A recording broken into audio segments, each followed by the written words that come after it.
Hey, good morning, everybody. This is Chris here in Honolulu, Hawaii, doing your London close analysis for the 15th of April, 2020. And what a wild ride today was, for sure. So we had the Bank of Canada rate announcement, rate decision. We also had um, just some developments in terms of coronavirus cases and updates throughout Europe. And that's kind of what we had going on today. We also had retail sales for the U.S. So the forecast for core retail sales was negative 4.9%. There was a slight beat in the U.S. at 4.5 negative. The forecast for retail sales in general, month over month, was down 8%. It hit minus 8.7, so that was definitely not good for the U.S. Canada, Bank of Canada basically threw out every easing tool they possibly could without cutting the rate any further. So the rate stayed the same, but they definitely are helping their businesses. And it was interesting. So at first, at least the way I interpreted the rate statement was definitely weak. There was a lot of tools, including credit easing, to get people through this. But Wilkins did say that the deflationary possibilities are low. So, and he does feel like they'll get through this, and this is temporary, which is kind of mirroring what most of the other central banks are saying throughout the world. So that is kind of the update in terms of overnight and what we had going on. Specifics. The U.S. is still gaining over everybody right now. The Kiwi's the weakest, followed by the Aussie's the weakest, followed by the Kiwi, and Canada down. So all the commodity currencies getting beat up pretty badly. The pound and the euro, and then last but not least, the Swiss franc is barely there. So, the yen is weakened slightly against the U.S., but market is favoring safe havens right now. I didn't even check to see what the Dow is, but that's kind of a good indicator on what's going on volatility-wise. I like to look at the Dow, but also the VIX. If the VIX is up, that means volatility is way up, and it's up 12.79% today. And the Dow is down 2.77%, so 663 points. Apple did unveil a new, cheaper iPhone into the market, vastly changed by coronavirus. So those are kind of the updates for today. Covering kind of the trades we had yesterday. So we'll start with the Euro Swiss franc. So as you guys remember, yesterday we got in at this 30, I believe it was 39 level here with the spread.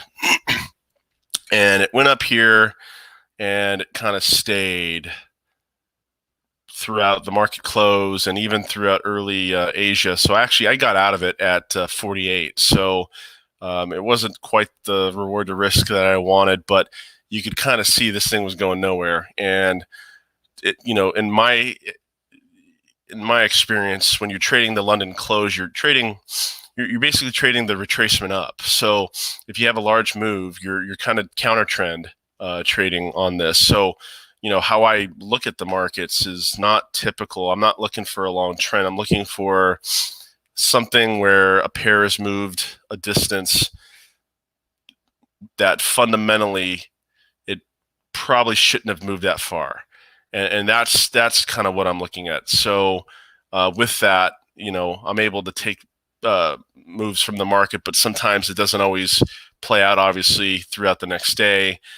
So the bad part of trading London closes, a lot of times you have to deal with the swaps because it does tend to lead into Asia. So if you get a nice move throughout late U.S. session, sometimes it's best to take your pips and move on to the next day, unless you see like a really strong move from London close where it bounces off. That's when you want to get out of it. So that was a profitable trade for us. And then actually the Euro CAD was a profitable trade for us. So as I was telling you guys, I was looking at maybe getting in at this level right over here, but you could kind of see there was no move that really gave me confidence to the downward side. And then it spiked up. And remember, I was talking about yesterday, there was a level at 152.75. That was a nice support resistance line. So actually, it got up here, and I wanted to see how it reacted to that. And it kind of dilly-dallied like it did here yesterday or earlier in the session, and then it spiked again, and then it dropped. So as I saw it drop in here the second time, to me that tells me that this line was going to hold. So actually, I got in at 52.77, and I got down in here.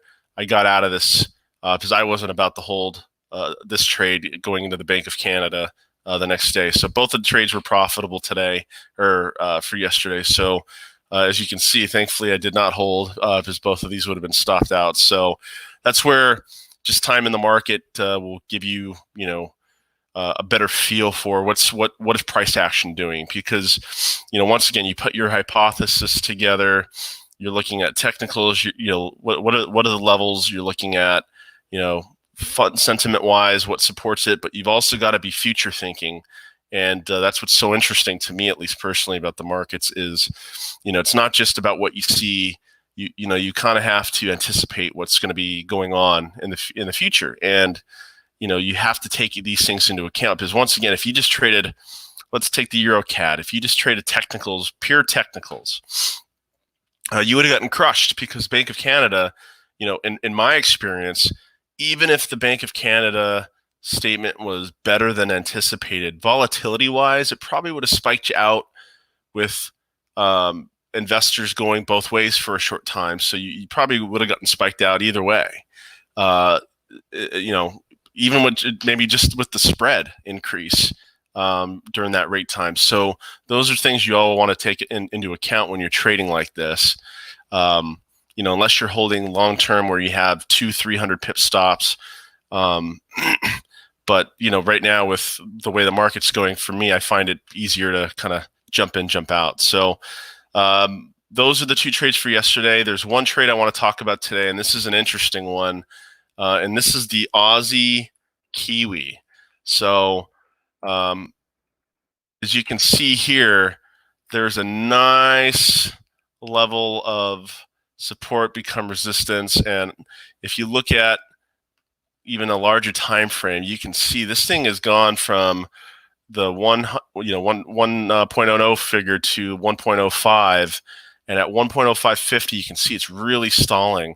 So I would anticipate we're in for a correction, and this is actually something I'm willing to hold for a while because I believe it's going to go down probably a couple hundred pips. So this could be a huge reward to risk ratio, because I'm actually looking at, if this breaks these highs here, we're looking at maybe a 35 pip stop on this.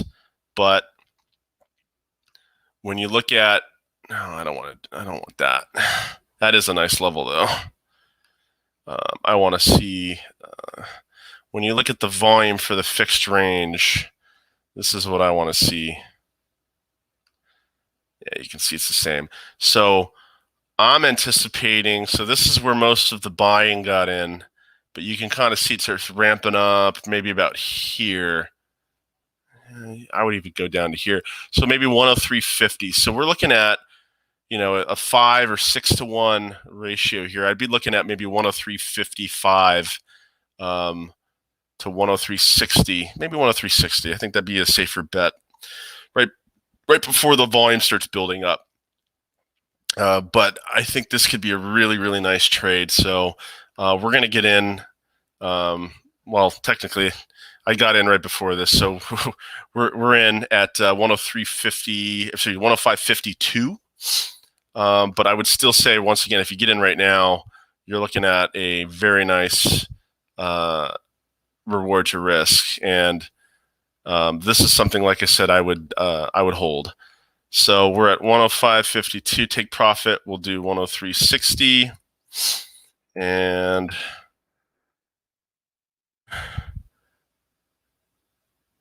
yeah, we'll probably go 103.85 as the stop, just in case we have that extra 80 level to protect us there.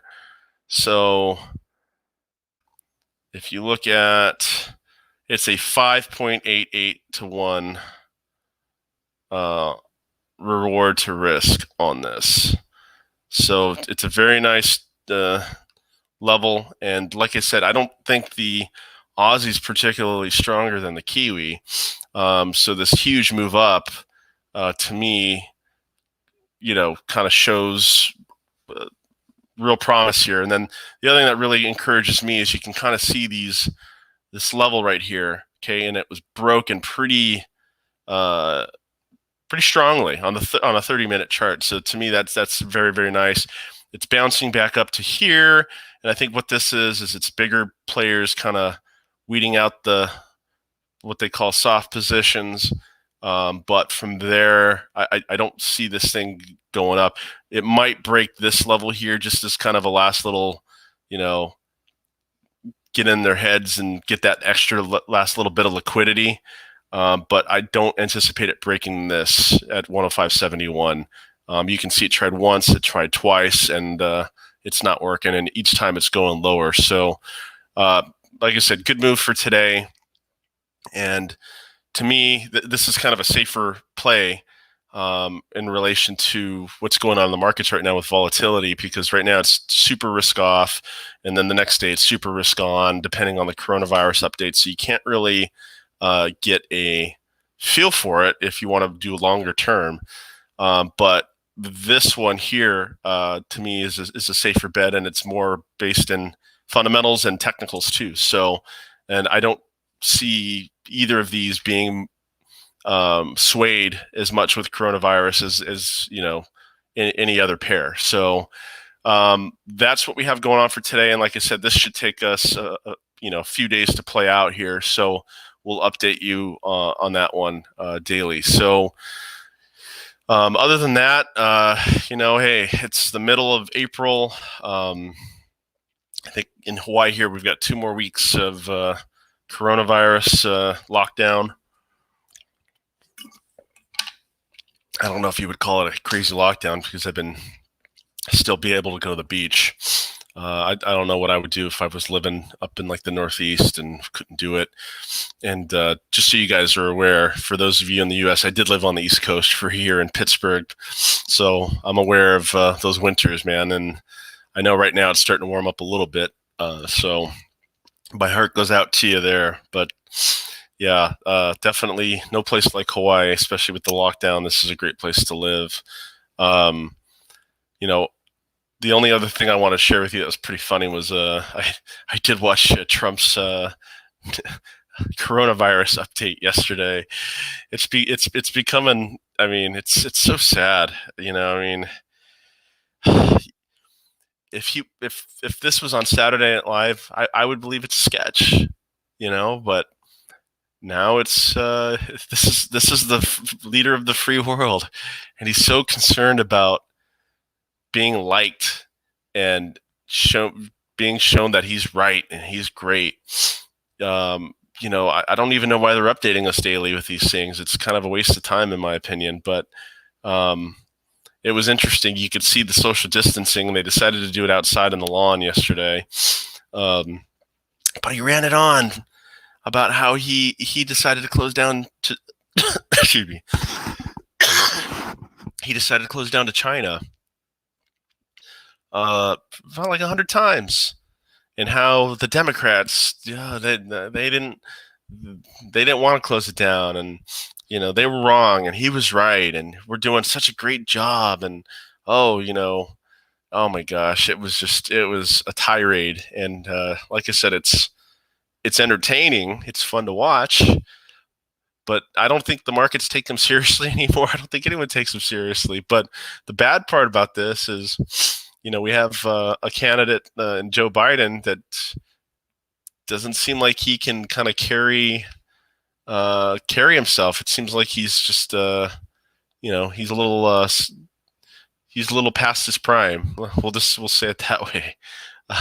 So it'll be interesting with the election coming up here later in the year. I don't know how we're going to do it, but as a country, but either candidate, I think, is going to be a tough one to pick, and I'm interested to see how the markets start, moving with the debates and with the polling, because I think what they're going to, what the markets are going to interpret is Joe Biden coming in is probably going to be bad for the markets.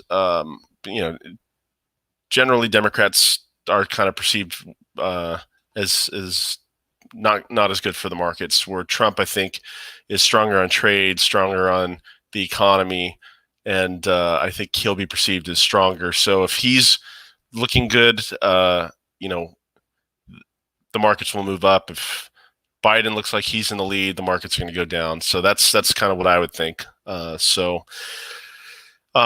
anyway, that's my little tirade for today. I know me and Nick are going to get on later here live and kind of talk markets a little bit. So I will let you guys take a look at the chart and see what happens here. And if you have any questions, please let me know. And happy to answer them for you. And like I said, I'll be on here in a little bit, and hopefully to be a little lighter. Maybe I can step outside and do this thing. You can see Hawaii instead of just my house. All right. Catch you guys later. And like I said, I'll be on here for the next 40 minutes or so before I get on with Nick. So let me know if you need anything.